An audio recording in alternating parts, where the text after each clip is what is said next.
The housekeeper's little daughter gave her very last inhaler to save the dying Mafia boss. When Alessandro Moretti suddenly collapsed inside his private room, his body convulsing, and each breath growing weaker and weaker, 5-year-old Emma was the only one who heard the sound. Even though she herself suffered from severe asthma, the little girl did not hesitate for even a second to place her very last inhaler into his hand. Because of that innocent yet fearless act, Alessandro was pulled back from the edge of death. But after he awoke, he accidentally uncovered a horrifying secret hidden inside his very own mansion. What happened next did not only pull everyone into deadly danger, but also changed Alessandro's lonely life forever. Before we begin this deeply emotional story, let us know where in the world you are listening from. And don't forget to hit that like button and subscribe to our channel to support us. Now, let the story begin. The Moretti estate sat at the far end of a long private road on the north shore of Long Island, where the wealthy hid their lives behind iron gates and old trees. The walls were tall, the hedges thick, and the cameras never blinked. Guards moved along the perimeter in dark suits, earpieces tucked neatly beneath their collars, their footsteps quiet as shadows on cut grass. From the outside, everything looked perfect. The marble columns, the polished windows, the long circular driveway where black cars waited like patient animals. It was the kind of place people photographed from a distance and dreamed about at night. But no one on the outside could feel what lived inside those walls. No one could feel the emptiness. Alessandro Moretti walked the second-floor hallway alone, 38 years old, the most powerful Mafia boss in New York, and yet his footsteps on the cold marble made no more sound than a ghost. He wore black, as he always did now. His face carried the sharp lines of a man who had once known how to smile and had forgotten. He passed the paintings without looking. He passed the empty rooms without turning his head. 3 years earlier, a car bomb meant for him had taken his wife Isabella and his little daughter Chiara instead. He had stood at the edge of the wreckage that night with ash in his mouth, and something inside him had gone quiet. Since then, he had ruled his empire with his eyes rather than his voice. He ate alone. He slept little. He trusted almost no one. Power, in the end, could buy every room in the world, but it could not fill the space love had left behind. Only one member of the household staff had managed to stay through the last 6 months. Her name was Sophia Rossi. She was 28, soft-spoken, careful. 4 housekeepers before her had walked out. Sophia did not walk out. Her husband had died 2 years ago in a construction accident, and she was raising her 5-year-old daughter Emma alone. Emma had severe asthma, and every month the medicine cost more than Sophia could truly afford. That autumn morning began in a small third-floor apartment in Brooklyn. Emma woke coughing, her small chest rising too fast. Sophia rushed to the drawer, pressed the inhaler to her daughter's lips, and counted the seconds until the coughing softened. Then she checked her medicine bag. Only one spare inhaler left. Her phone buzzed on the counter. The babysitter, apologizing, unable to come. Something about a sick child of her own. Sophia stood in the middle of the room with her hand pressed to her mouth. If she missed a day, she lost the month's pay, and the month's pay was the only thing keeping Emma's medicine on the shelf. She knelt down slowly in front of her daughter. "Baby, Mommy has to bring you with her today, but you must promise to stay very, very quiet." Emma nodded. She did not ask why. She almost never did. Sophia tucked the last spare inhaler carefully into Emma's small pink backpack, the one shaped like a soft round rabbit that Emma carried everywhere. She slipped Emma through the service gate of the Moretti estate during the shift change, when the guards were rotating and no one was watching too closely. Down in the basement, at the far end of a quiet corridor, there was a small laundry room where almost no one went. Sophia laid Emma on the folded blankets, tucked her in, and placed the rabbit backpack beside her pillow. "Whatever you hear, my love, you stay right here." Then she went to work, her heart beating against her ribs like a small, frightened bird. Early in the afternoon, Sophia was scrubbing the kitchen stairs on the east side of the mansion, the vacuum humming loudly beside her. On the west side, behind a heavy closed door, Alessandro was suddenly gasping. His hand clutched his chest. His other hand reached for the inhaler on his desk. A glass fell. His body dropped hard against the floor. Sophia heard nothing. The vacuum ran on. But down in the basement, Emma sat up sharply beneath her blanket. A strange sound had just traveled through the vent above her head. Emma froze beneath the blanket for a long moment. Her small fingers curled tight around the ear of her rabbit backpack. Her heart was beating fast, faster than she remembered it beating in a long time. Mommy had said to stay. Mommy had said not to make a sound. But the noise from the vent had not been an ordinary noise. It had sounded like something heavy falling. It had sounded like a person. She slid off the folded blankets very slowly. Her sock feet touched the cold basement tile. She held the pink rabbit tightly against her chest, the way she always did when the world became too loud or too strange.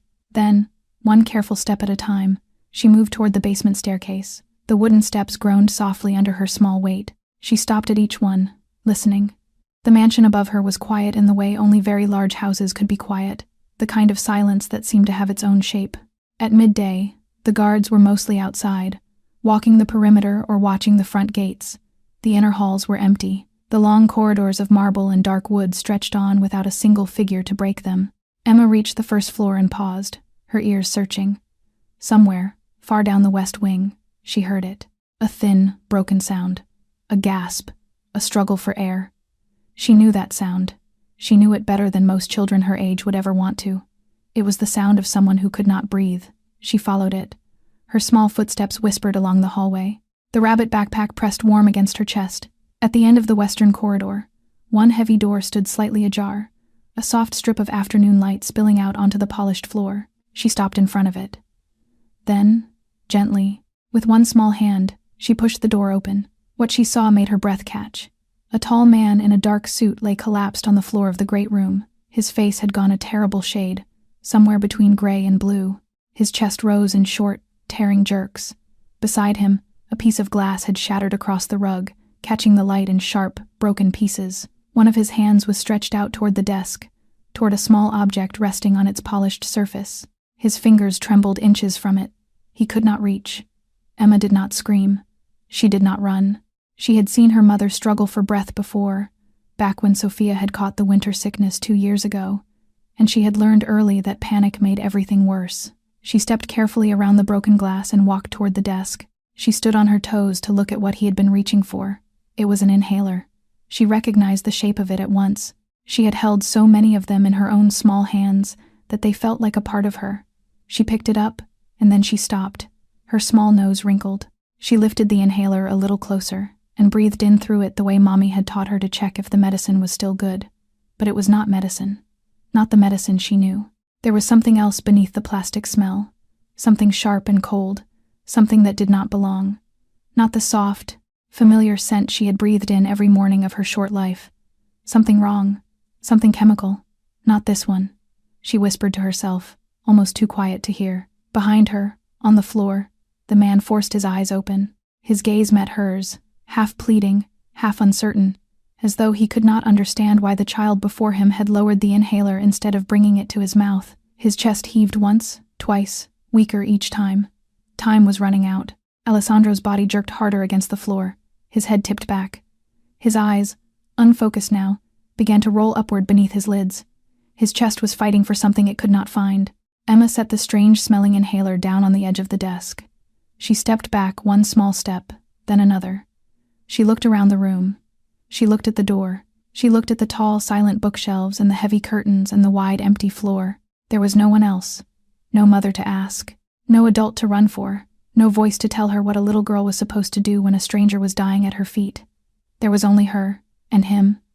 She stood very still for one long second. Her small chest rose and fell. Then she reached down and unzipped the pink rabbit backpack. Inside, beside a folded handkerchief and a crayon drawing she had made the day before, lay her very last inhaler, the spare one Mommy had tucked in that morning, the one Emma had been told to keep safe, to save, because there was no other after it. She understood what it meant to give it away. She had felt her own chest tighten enough times in her short life to know what happened when there was no medicine left. But she did not stop to think about that. She could not. There was a man on the floor with no more time. She lifted the little inhaler carefully in both hands, the way she carried the most precious things she owned. Then she knelt down beside the tall stranger. His face was so close to hers now. She could feel the terrible cold coming off his skin. She could see the way his fingers trembled without meaning to. She placed the inhaler into his hand and closed his fingers around it gently, the way her mother had once closed hers. "Take mine, sir," she whispered. "It's clean." Something in him moved by instinct, deeper than thought. His shaking hand lifted the inhaler to his mouth. He pressed. He breathed in, once, twice. The first breath was shallow and broken, but it was there. The second was a little deeper. The third pulled something inside his chest open again, and air, real air, rushed into him like water into a man who had almost drowned. His chest began to rise and fall in a rhythm again. Slowly, the terrible color left his face. The bluish tint at his lips softened back into something human. His eyelids fluttered. Beside him, Emma sat down on the floor. She wrapped her small arms around her knees. Her own breath had begun to come too fast, the way it always did when her small body absorbed more feeling than it knew what to do with. She did not cry. She only sat there, breathing carefully the way her mother had taught her. Watching him, Alessandro opened his eyes.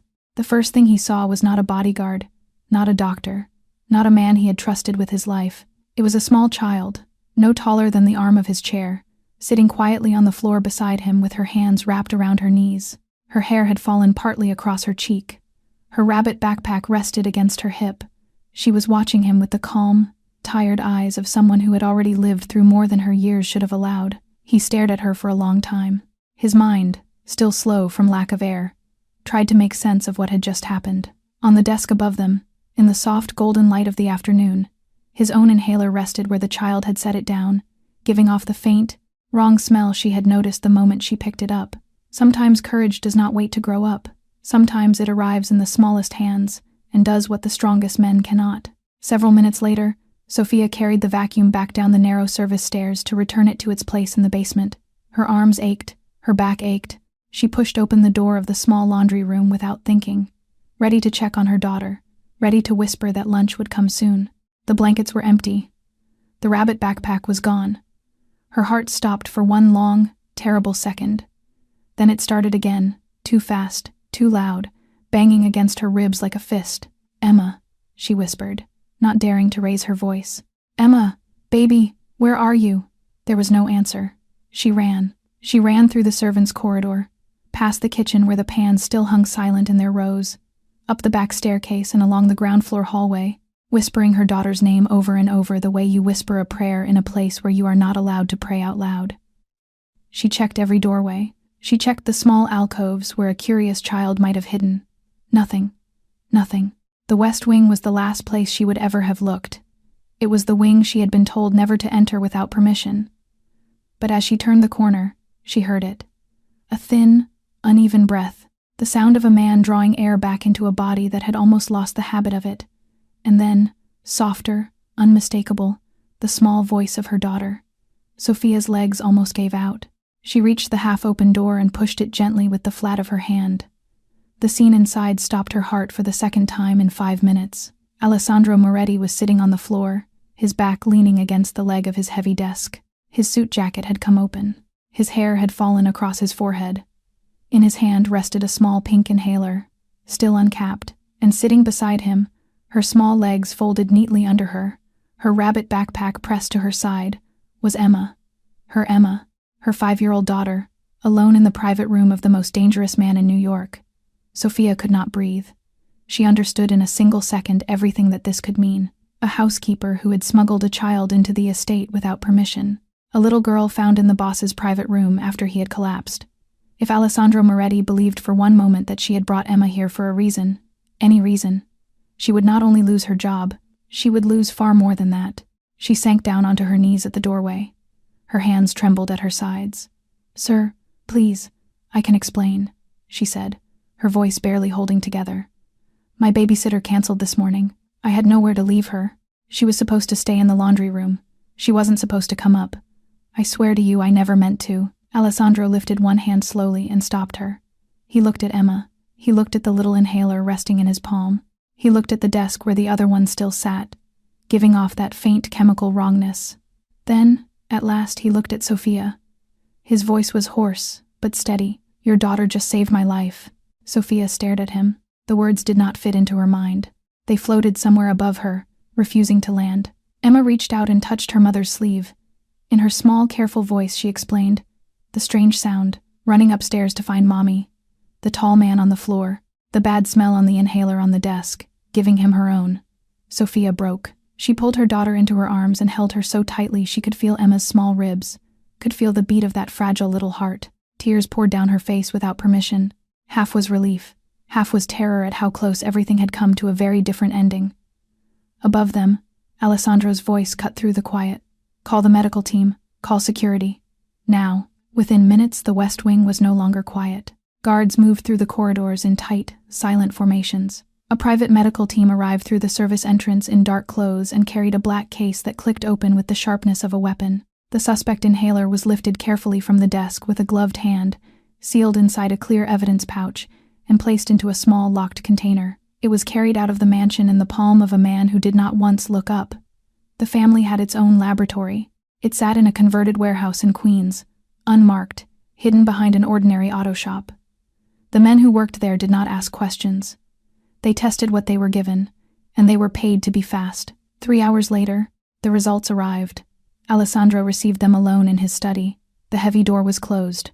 The curtains were drawn against the afternoon light. He stood behind his desk in a fresh dark shirt, the collar open, his hair still damp from the wash that had removed the pallor of near death from his skin. The doctor spoke in the flat, precise voice such men used when what they carried was worse than they wanted to say aloud. The inhaler had not held medicine. It had held a compound, a refined one, a colorless agent designed to trigger acute bronchial constriction within seconds of being inhaled. In a man with no known respiratory illness, in a man like Alessandro, the effect would look exactly like a sudden asthma attack or a heart failing under too much stress. There would be no visible poisoning, no swelling, no stain. The autopsy would find only a body that had stopped breathing on its own, and any grieving public would nod, and any curious police would close the folder, and the whole world would move on. It was not an accident.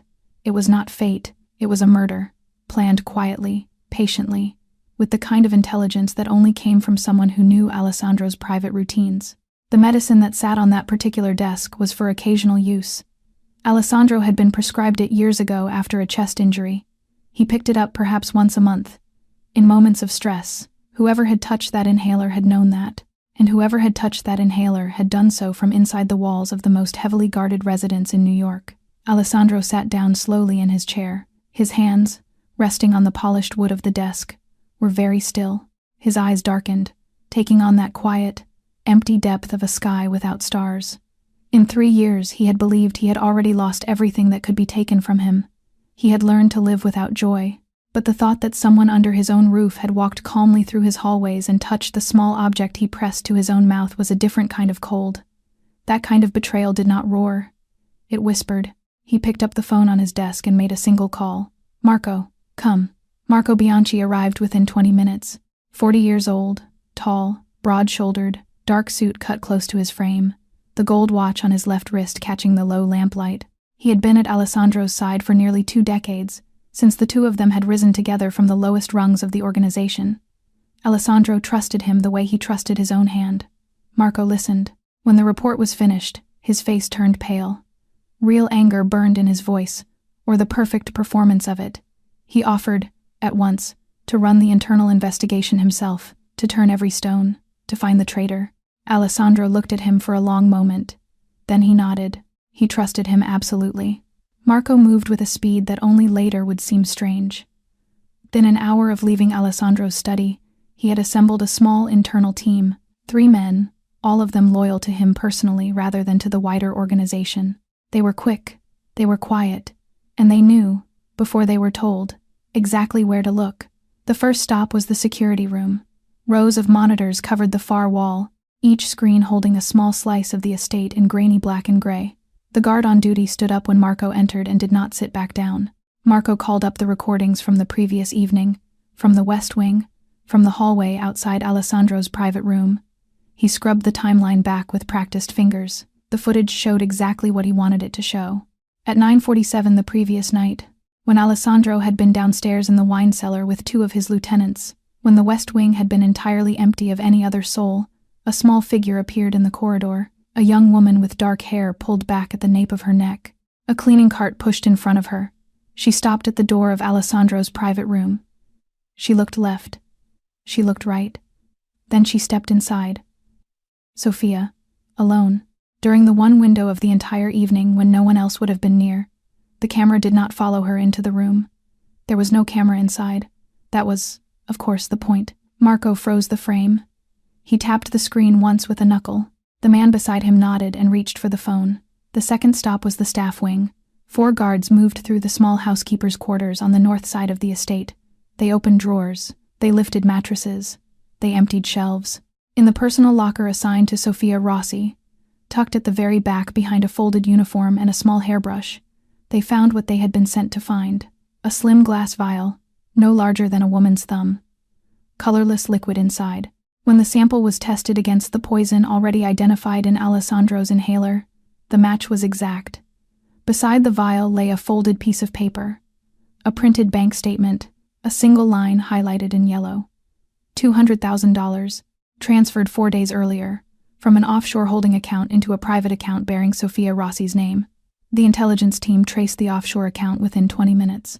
It threaded through 3 shell companies in the Caribbean, but the final origin was almost insulting in its clarity. The account belonged to the De Luca family. Vittorio De Luca, the same Vittorio De Luca who had ordered the car bomb 3 years ago on a rain-slick street in Manhattan. The same Vittorio De Luca whose name Alessandro could not hear without something inside his chest turning to stone. The man who had killed Isabella. The man who had killed little Chiara. Marco carried it all back to the study himself. He set the vial on the desk. He set the printed statement beside it. His face was the face of a man who had been personally wounded, a brother learning that another brother had been the traitor at the table all along. "I did not want to believe it," he said, and his voice was almost soft. "I made them check twice. But it is her, Alessandro, the woman you allowed to walk through your house, the woman whose child sat in your room today. She was working for the man who took Isabella from you." Alessandro did not move. He only looked at the vial and at the paper and did not say a single word. They came for her while she was still holding Emma. 2 of Marco's men stepped into the small guest room where Sophia had been sitting on the edge of the sofa, her daughter curled against her side.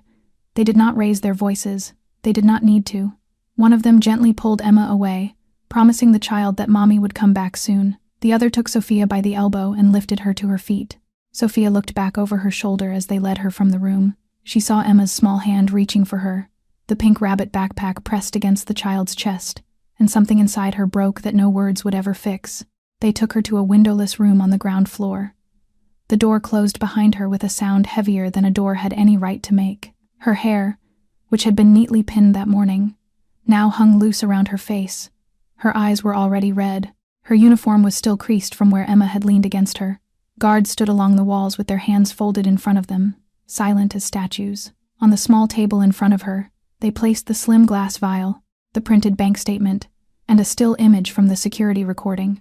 Her own face frozen on the screen, stepping into a room she had entered 100 times before. She stared at the images and began to shake. "I don't know what this is," she said. Her voice cracked before the sentence finished. "I have never seen that bottle. I have never seen that money. I do not know who Vittorio De Luca is. I have never met him. I have never spoken to him. I swear to you on my daughter's life. I have never." One of the guards shifted slightly. Another looked away. "I went into the room last night to wipe the desk and change the flowers," she went on. Faster now, the words tumbling over each other. "That is all. That is my job. I do it every night after dinner. Please, please, someone, look at the logbook, the housekeeper's log. It will show the time. It will show that no one wrote anything down." The door opened. Alessandro stepped inside. She rose to her feet without meaning to. Her whole body turned toward him the way a plant turns toward the last piece of light in a dying room. Only hours ago he had knelt on the floor across from her and said the words that had made her cry in her daughter's arms. "Your daughter just saved my life." Only hours ago his voice had been hoarse with something almost human. He did not look at her now. He walked past her to the tall, narrow window that faced the garden. He put his hands in the pockets of his dark trousers. He looked out at the trimmed hedges and the pale afternoon light and said nothing at all. "Alessandro," she whispered. It was the first time she had ever spoken his name aloud. "Please, look at me. Please just look at me." He did not turn around. The warmth that had lived in his eyes only hours before, that first fragile warmth after years of ice, had already begun to close. She could feel it happening in the silence of his back. The way trust dies is rarely loud. It closes quietly, one small door at a time, and when evidence begins to speak louder than a human voice, even the kindest hearts learn to stop listening. While her mother sat behind a locked door on the ground floor, Emma was taken to the great sitting room on the east side of the mansion. A young female staff member offered her a glass of warm milk. She did not drink it. She only climbed up onto one of the deep velvet armchairs, tucked her knees to her chest, and pressed her small chin against the top of her rabbit backpack. She waited. When one of the guards passed by the doorway, she lifted her head and spoke in her clearest voice. "I want to talk to him, the tall man. Please." The guard hesitated. Then he went. A short while later, Alessandro walked into the room. He did not bring anyone with him. He crossed the wide floor slowly, the way a man walks when he is not sure whether he is approaching a child or a witness. He lowered himself into the armchair opposite her, at a careful distance. He did not lean forward. He did not smile. He simply looked at her, and waited. Emma looked back at him. She held her rabbit a little tighter. "My mommy did not do it," she said. Her voice trembled slightly, but her eyes did not. Alessandro said nothing. He let her speak. She drew in a small breath. Then, in the careful, orderly way that small children explain the world when they know something matters, she began to tell him. "Last night," she said, her mother had brought her along the service corridor while everyone was at supper. Emma had not been supposed to be in the house at all, but Sophia had needed to bring the flowers up before her shift ended, and she had not wanted to leave Emma alone in the basement for so long. So she had told Emma to sit quietly in the corner of the hallway while she stepped into his private room to wipe the desk and change the flowers. It was only for a moment. Emma had needed the bathroom. She had been afraid that if she wandered the hallway she would be found by a guard. So instead, when her mother's back was turned, she had slipped through the open door and hidden. She had crawled under the long wooden table beneath the window. She had pulled her knees up to her chest and stayed very small. Alessandro's hand, resting on the arm of his chair, went still. Sophia had finished her work quickly and left the room, not knowing her daughter was still there. Emma had been about to crawl out from her hiding place when she heard something. A sound. Not from the door. From the wall. She had watched, silent, from under the table. The tall bookshelf on the far wall had moved. It had swung open, slowly, like a door that only pretended to be a bookshelf. A man had stepped out from the darkness behind it. He was tall, dark hair, a dark suit.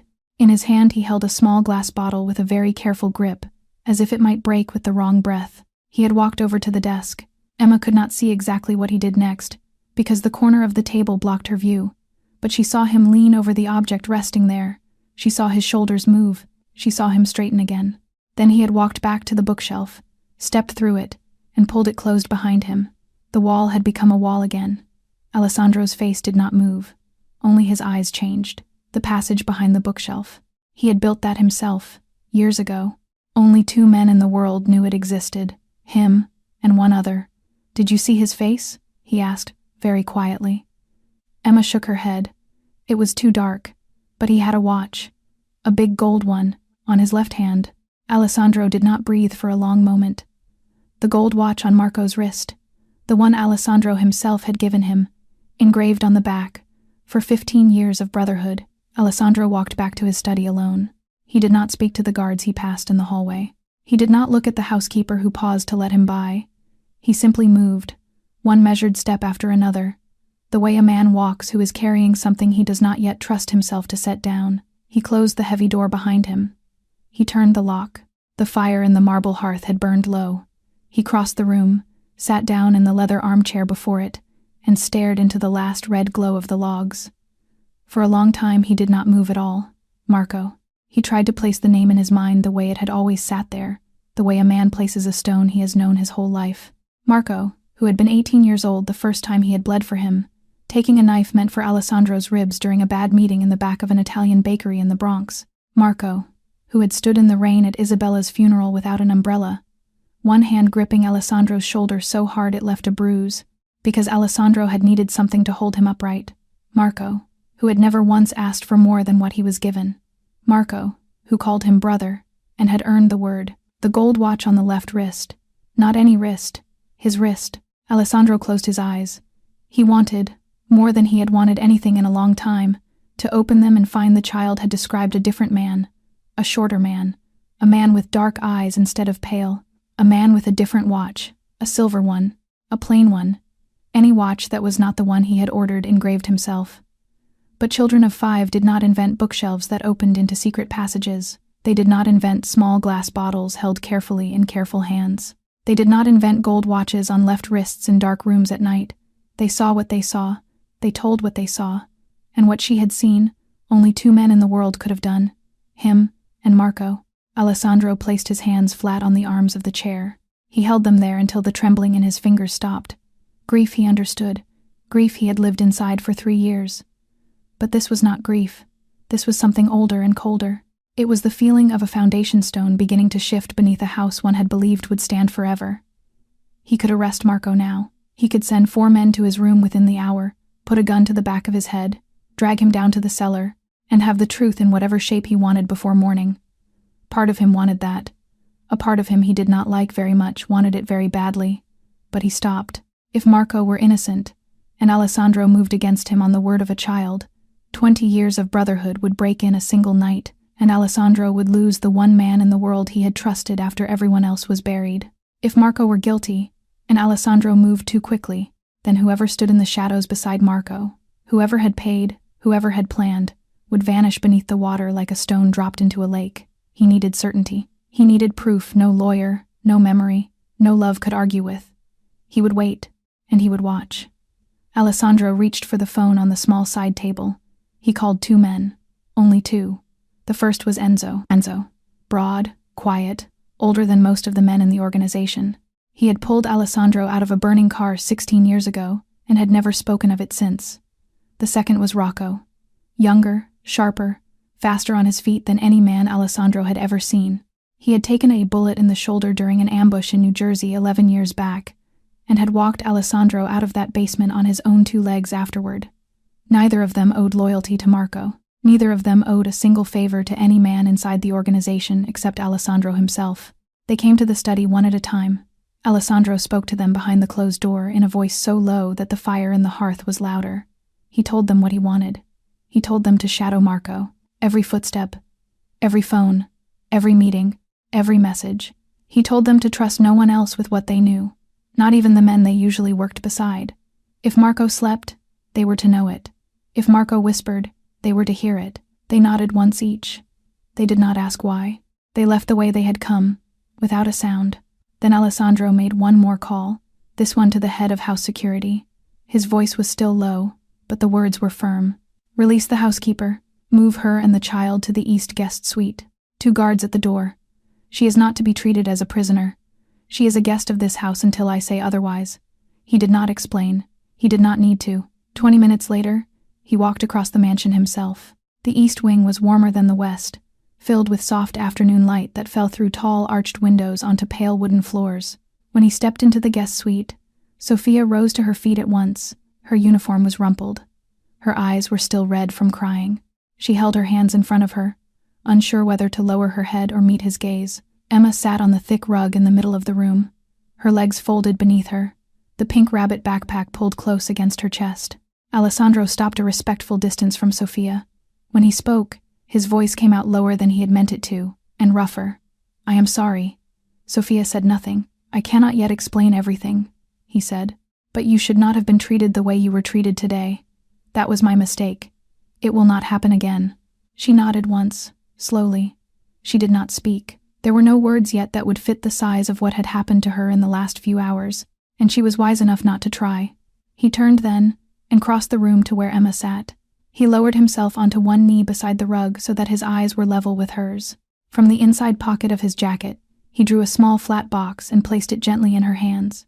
She opened it.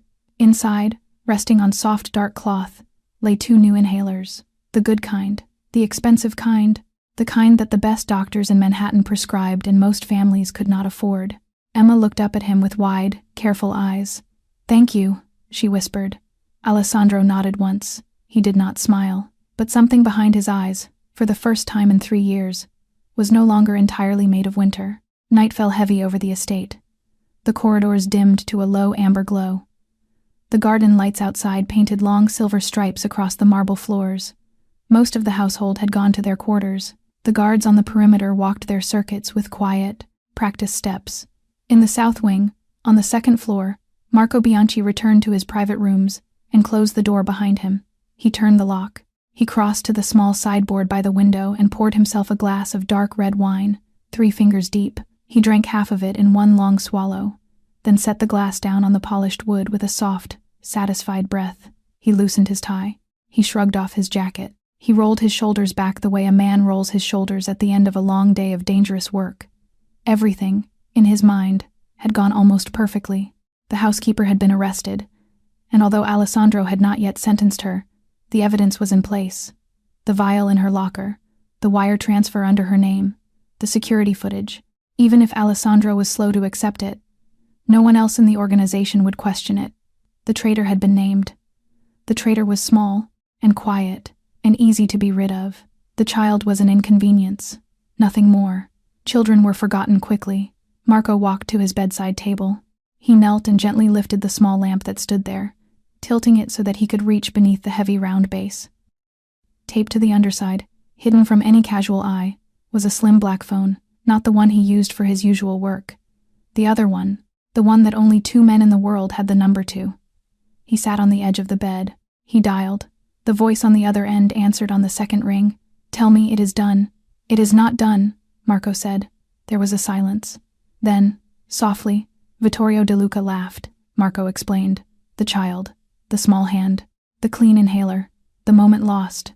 Then, faster, more eagerly, he explained the rest. The vial planted, the transfer arranged, the camera footage that placed the woman inside the room at exactly the right hour. Alessandro, he said, was already halfway convinced. Within days it would be finished. The housekeeper would disappear, and no one would ask. "That is not enough," Vittorio said. "I did not pay for halfway. I paid for a body. Then we moved to the second plan. You are ready?" "I am ready. The estate, the nightclubs, the warehouses, all at once. When the fire spreads, he will pull his men inward to defend the house, and that is when we finish him. And after?" Marco took a slow breath. His voice, when it came, was almost gentle. "After, the organization is mine, as we agreed. Half the ports go to you. The rest is Moretti territory, under new hands. Under my name." "Under your name," Vittorio repeated, and there was pleasure in the words. The call ended. Marco set the phone down. He finished his wine. He did not know, and would not know for many hours yet, that a small black device, no larger than a coat button, had been placed inside the lamp on his bedside table 3 hours earlier by a man named Rocco. He did not know that every word he had just spoken had traveled, into a small pair of headphones resting on the desk of the study across the estate. Alessandro sat alone at that desk, still in the same dark shirt from the morning, listening. When the recording ended, his hands were closed into fists. He had held them so tightly that his own fingernails had cut into his palms. Small red half-moons of blood pressed into the pale skin. 20 years. The cruelest betrayals never come from strangers. They come from the man who sits closest to you at the table, whose face you would know in the dark, whose voice you have carried in your ears since you were both young. Alessandro rose from his chair. He wiped the small crescents of blood from his palms with a white handkerchief, folded it, and set it neatly on the desk. Then he picked up the phone and gave one order in a voice that was as calm as it was final. "Take him. Alive if you can. Alive if he lets you." 4 men were moving through the corridors within 90 seconds. They were his own house guards, hand-picked, silent-footed. They moved along the south wing in 2 pairs, one from each end of the hallway, closing on the door of Marco's suite from both sides. Their earpieces stayed silent. They did not speak. Inside the suite, Marco was fastening the last button of a fresh shirt in front of the mirror. He was not tired. He was, in fact, the awake calm of a man who had just laid the final stone in a plan he had carried inside him for a very long time.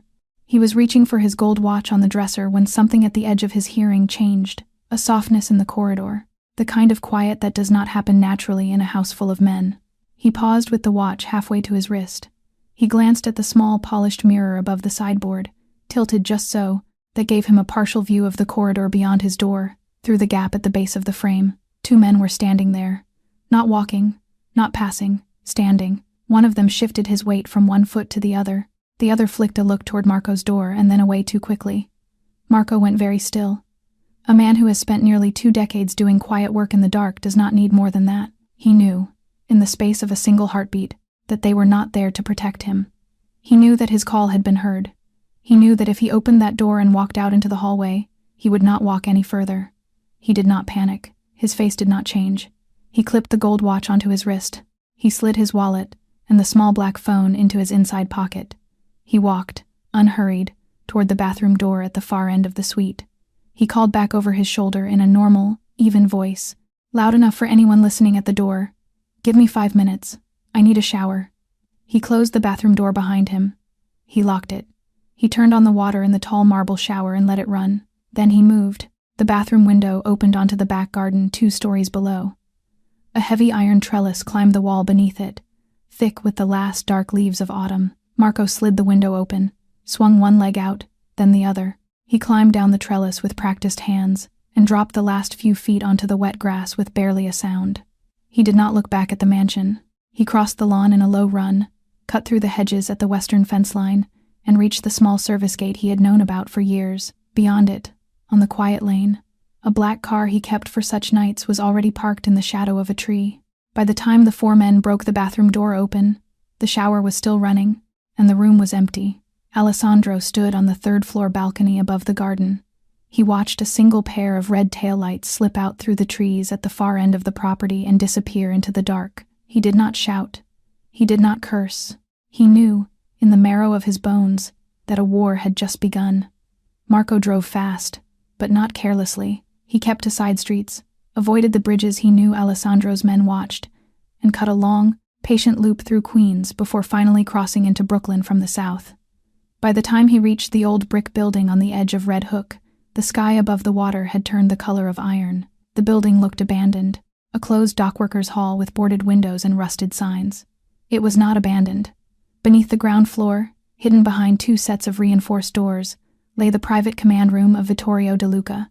Vittorio rose from a long wooden table when Marco walked in. He was older than Marco by a decade, silver at the temples, thick through the shoulders, with the heavy patient face of a man who had waited a long time for a moment he had not been sure would ever arrive. He crossed the room and grasped Marco's hand in both of his own.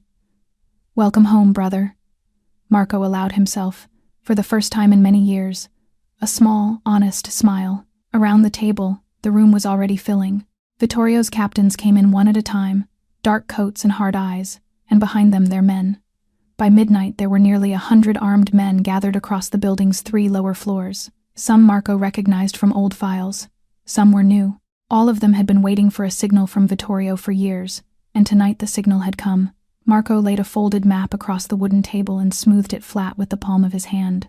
He knew the Moretti estate better than any man alive, save Alessandro himself. He tapped the western fence line, the vulnerable stretch of hedge where the perimeter cameras had a blind spot of nearly 4 meters. He tapped the ventilation shafts along the service corridor, wide enough for a small man to move through if he was willing to crawl. He tapped the roof of the east wing, where the guards changed shift at 10 minutes past the hour, and the sky above was dark for exactly 6 minutes. Then he moved his finger through the city, the restaurant in Manhattan, the gambling floor beneath the tailor's shop in Queens, the 2 warehouses on the New Jersey waterfront, the nightclub in the Bronx, the office tower in Little Italy. 6 locations, 6 flames, lit at the same minute, so that Alessandro would have to choose which fire to run toward first, and would run toward the wrong one. "When his men are scattered," Marco said quietly, "we hit the house." Vittorio's smile spread slowly. He tapped one thick finger against the map, twice, as though blessing it. The end of the Moretti family. He had waited 3 long years since the bomb, and now at last the wound he had opened would be closed with the last breath of the man who had survived it. Across the water, on Long Island, the mansion did not sleep. Alessandro walked the corridors himself, giving orders in a low, level voice that no one thought of disobeying. Every gate was doubled, every window checked. The perimeter cameras were switched to a second, backup network that Marco had never been shown. The lieutenants who had served Alessandro's father, men who had never sworn a private word to Marco, were called in from across the boroughs and gathered in the great hall. He looked at them. They looked at him. He said only one sentence: "They are coming. We will be ready." The next night came slowly, the way nights come when men on both sides of a war know exactly what hour the fires will start. At 10 o'clock, across the 5 boroughs and the western edge of New Jersey, 6 phones vibrated at the same second. 6 teams moved. At the Bellinote restaurant in Manhattan, 3 men in dark coats walked in through the front door while the last diners were still finishing their wine. They opened fire before anyone could stand. Glass shattered, bottles burst behind the bar. 2 of Alessandro's soldiers dove behind the marble counter and returned fire, cutting down one of the attackers in the doorway. At the tailor's shop in Queens, the small back staircase that led down to the private gambling floor was rushed by 6 armed men. They killed the guard at the door and threw a smoke grenade down the steps. Inside, the gambling tables overturned as Moretti men drew weapons from beneath their jackets and fought their way up through the smoke. At the New Jersey waterfront, the 2 warehouses were hit with heavier weapons. A truck rammed through the outer gates of the first. The second was struck from the water, a small speedboat cutting silently up to the loading dock. Muzzle flashes lit the fog like small angry stars. At the Bronx nightclub, the music stopped in the middle of a song. The dancers froze. Then the shooting began. At the office tower in Little Italy, 4 floors of the Moretti Front Company were emptied within minutes, as gunmen swept the corridors. 6 fires, 6 wounds, all at once. Alessandro received the first report at 10:01, the second at 10:02, the third at 10:03. By 10:04, he had risen from his chair in the underground command room beneath the mansion and was already speaking into 2 phones at the same time. His voice was low and steady. He did not raise it once. The lieutenants had been briefed the night before. They knew exactly which locations would be defended and which would be sacrificed. They knew where the reserves were hidden. They knew, above all, not to pull men back to the estate no matter what they heard on their radios, because Alessandro had guessed the second part of the plan. At 10:12, the western fence of the Moretti estate exploded. The blast tore a section of iron wide open and threw 2 guards backward across the wet grass. Grenades followed. Then the sharp crack of machine gun fire, 3 heavy weapons opening at once from the tree line beyond the property. Men in black tactical gear poured through the gap. Inside the mansion, Alessandro turned to his head of security and said only 2 words: the suite. 3 of his most trusted men were already moving. They ran up the east staircase 2 steps at a time. In the guest suite, Sophia was already on her feet, Emma pressed against her chest. They did not have to speak.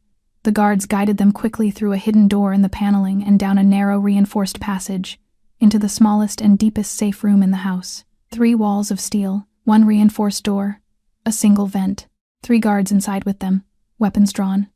The door sealed with a heavy metal breath. Emma did not cry. She only held her mother's neck, and her mother held her back. In the corridors above, the battle was already climbing floor by floor. For 3 hours the mansion was a place of gunfire and smoke, and the awful bright flashes of muzzle light against the tall windows. Marble cracked, chandeliers fell, 2 paintings that had hung in the great hall for 40 years were shredded and burned. Moretti men fell, De Luca men fell, but the estate held. By 1 in the morning, the last of the attackers had been driven back through the broken fence. The other 5 locations reported in one after another, damaged, bloodied, held. Alessandro walked slowly through the smoke of his own hallway, glass crunching beneath his shoes. His shirt was torn at the shoulder. His hands were black with soot. He believed, for one quiet moment, that he had won, but he had not won. While the battle had roared through the west wing and the marble halls of the ground floor, while the eyes of every fighting man on the estate had been fixed on the muzzle flashes and the broken fence, a smaller shadow had been moving in a place no one had been watching. Marco had told Vittorio exactly where the safe room lay. He had drawn the ventilation shafts on the folded map 2 nights before, with the precision of a man who had walked them in his own mind for years. 4 of Vittorio's best men, in black tactical gear and masks that covered every part of their faces except their eyes, had climbed through a service hatch at the far end of the east garden, while the fighting on the west side was still at its loudest. They had moved through the narrow crawl space above the ceiling of the east wing with rope and canisters and quiet feet. They found the ventilation grate directly above the sealed safe room. They fitted a hose into the shaft. The gas was colorless. It did not smell like anything at all. It came into the safe room slowly at first, then faster, curling down from the ceiling vent in a thin, invisible current that no one inside noticed until it was already too late. The 3 guards were the first to fall. One dropped to his knees, blinking hard, and toppled sideways. The second reached for his radio and did not finish the movement. The third turned toward the vent, understood in 1 terrible second what was happening, and tried to shout. He got half a syllable out before his knees folded beneath him. Sophia was the last on her feet. She grabbed Emma and pulled her down into the corner of the room, pressing her small daughter beneath her own body, curling around her the way animals curl around their young when the sky begins to break. She held Emma's face against her collarbone. She whispered against her hair, "Close your eyes, baby. Close your eyes. Mommy is here. Mommy is right here." The room narrowed. Her arms grew heavy. She fought it. She fought it as hard as she had ever fought anything. It was not enough. The door of the safe room hissed open from the outside, its lock overridden by a small device the men had brought with them. 4 figures stepped inside, moving fast through the pale gas. They lifted Sophia's arms first, pulled her limp body off her daughter, and one of them struck her hard at the base of her skull with the butt of a rifle. The last thing she felt was Emma being lifted away from her. Emma cried out. Her small voice cracked into the smoke of the estate above. "Mommy." Mommy, a gloved hand closed over her mouth. They carried them both through a hidden service hatch, down a narrow stone stairwell that only the estate architects had ever fully mapped, and out into the cold night air behind the garden shed at the far edge of the property. A dark panel van waited there with its engine already running. Sophia was thrown into the back like a folded sheet. Emma was placed beside her more carefully, because Marco's orders had been very specific on that one point. The doors slammed. The van pulled away. By the time Alessandro reached the east wing, still coughing from smoke, still holding a rifle in one blackened hand, the safe room door was hanging open. 3 of his men lay unconscious on the floor. The corner where Sophia and Emma had been was empty. At the foot of the doorway lay the small pink rabbit backpack, dropped in the struggle. He picked it up slowly. He held it in one soot-blackened hand and closed his fingers around it until they trembled. A man can survive losing everything once. It is the second time that teaches him what love truly costs. Morning came pale and gray over the estate. Smoke still curled from 2 of the broken windows in the west wing. The garden below was littered with spent brass and torn earth where the fence had been blown through. Cleaners moved quietly through the halls, sweeping up glass, laying sheets across the paintings that could not be saved. No one spoke unless they had to. Alessandro had not slept. He sat behind the desk in his study, still in the same torn shirt from the night before, the small pink rabbit backpack resting in front of him on the polished wood. His hands were washed now, but his knuckles were still raw. He had refused food. He had refused a change of clothes. He had refused the doctor. At 7:42, his phone buzzed once against the desk.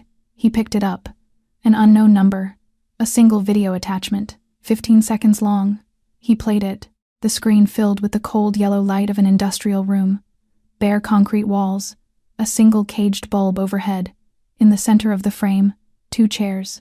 In one of the chairs sat Sophia, her wrists bound with heavy plastic ties to the arms, her dark hair fallen across her face, a bruise darkening at the corner of her mouth. In the other chair, much smaller, much lower, sat Emma. Her small feet did not touch the ground. Her cheeks were streaked with tears. Her chest rose and fell too fast, and every 3rd or 4th breath broke into a thin, dry cough. Behind the camera, out of frame, a voice spoke. "Marco, you have 24 hours, Alessandro. The ports, the routes, every warehouse, every man. You sign the transfer of leadership by midnight tomorrow, in front of witnesses of my choosing, or the woman goes first and the child goes second. And I promise you, I will make her watch." The camera lingered, just for a moment, on Emma's small face. The video ended. Alessandro set the phone down slowly on the desk. He did not move for a long time. He looked at the small pink backpack. He looked at the pale morning light on the window. He thought of a 5-year-old girl kneeling on his floor with the last inhaler in the world in her small hand, saying, "Take mine, sir, it's clean." For 3 years, since the night the car had exploded on that wet street in Manhattan, his heart had beat inside his chest, the way a clock ticks inside an empty room. It kept time. It kept nothing else. He had believed that whatever part of him could still hurt for a living person had been buried in the same grave as Isabella and Chiara. He had believed it because it had been easier than the alternative. Standing at the window that morning, in a torn shirt, looking out over a garden torn to pieces, he understood that he had been wrong. His heart hurt. Not from smoke, not from the fight. It hurt because 2 people who were still breathing somewhere in this city needed him to reach them, and every second that passed pressed harder against his ribs than any bullet ever had. He turned from the window. By 9 o'clock, the tactical room in the sublevel was full. 10 lieutenants stood around the long table. The wide printed map of Vittorio's Queen's compound lay unrolled between them, its corners held down by cups of black coffee. Enzo and Rocco stood at Alessandro's right hand. Alessandro placed both palms flat on the table. He looked around the room once. His voice, when it came, was low and cold and clear. "We move tonight. No one comes back until they're safe." Midnight fell over the Queen's industrial district like a slow, heavy tide. Rows of dead warehouses stood shoulder to shoulder along the empty streets. Chain-link fences bent slightly in the cold wind. Above the flat black roofs, no stars showed through the low winter clouds. In the center of that dark quiet, one building looked as empty as all the others. It was not. 2 floors below ground, Vittorio De Luca's command bunker stretched out beneath the shell of a rusted machine shop, a warren of concrete corridors and reinforced steel doors, watched over by more than 40 armed men. Alessandro's teams reached the perimeter at 4 minutes to 12. He split them into 3 arms, the way his father had once taught him to split a hand into a fist. The eastern arm, 12 men strong, opened the assault at the main service entrance with heavy fire and smoke grenades, drawing the bulk of the defenders inward and downward toward that side. The western arm, smaller and quieter, moved into position behind the loading docks to cut off the only escape route the underground tunnels offered. The main arm was his. He led it himself, over the roof of the neighboring building, across a narrow steel walkway, down through a maintenance hatch that Marco had never known existed, because Alessandro had bought the plans of the block from a retired city surveyor 8 years ago, and had told no one. 12 men followed him down the ladder in silence. The bunker exploded into gunfire within seconds. The first corridor was fought in near total darkness, muzzle flashes lighting the walls in short, violent bursts of white. Alessandro moved through it with the calm precision of a man who had walked through worse rooms and come out again. He shot the first defender before the man had finished raising his weapon. He stepped over the body without slowing. The second and third fell within the next 30 feet. Behind him, his men swept side rooms one by one. Vittorio's soldiers fought hard. They had been paid well, and many of them had waited years for this night. But they had prepared to fight men. They had not prepared to fight a man who had already lost everything once, and was walking through their halls with the calm of someone who did not intend to leave without what he had come for. The eastern arm's diversion held. The western arm's blockade held. The perimeter tightened. Alessandro pressed deeper. He killed the third gunman at the corner of the central corridor with 2 clean shots. He reloaded without looking at his hands. Ahead of him, the long hallway opened into a wider space marked by a set of heavy double doors. Beyond those doors was the central command room. He knew it. Marco had described it once, years ago, when Vittorio had been only a name in a file, when the two of them had still been brothers planning the destruction of the same enemy. He reached the doors. He did not knock. He kicked them open with the full force of his shoulder and stepped through, weapon raised. The room stopped. Marco stood at the center of it, exactly where Alessandro had known he would be. His shirt was open at the collar. His gold watch caught the low light. In his right hand he held a heavy black pistol, and the barrel of that pistol was pressed hard against Sophia's temple. Sophia sat in the same chair from the video, wrists bound, her dark hair fallen across her forehead, a fresh split now bleeding at her lower lip. Her eyes lifted to Alessandro's face. She did not cry out. She did not have to. Behind her chair, Emma was pressed against her mother's back, her small hands clutching Sophia's sleeve, her chest rising too fast, her lips already turning the pale blue color Alessandro had seen once before on his own face in a mirror. She was coughing. Dry, thin, terrible coughs. Behind Marco, half a step to the left, stood Vittorio De Luca, older, heavier, silver-templed, a short black revolver held loose but ready in his thick right hand. No one moved. The air froze in the space between them. Alessandro did not lower his weapon. He did not step forward. He held Marco's eyes across the wide concrete floor, and when he spoke, his voice was low and rough, worn thin by something deeper than exhaustion. 20 years, Marco. 20 years. Why? Marco laughed. It was a small, tired, bitter sound. The gun did not move from Sophia's temple. 20 years, he repeated. Yes, 20 years. He tilted his head slightly, as though studying an old wound that had never quite closed.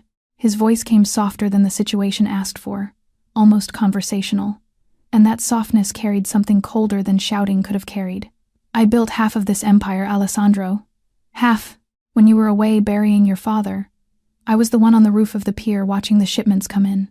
When the Calabrese brothers came for our tower territory in the second year, I was the one who ended it in a warehouse in Newark with my own hands. When one of our own men sold names to the Federals, I was the one who took him out into the woods. I bled for you in 3 cities.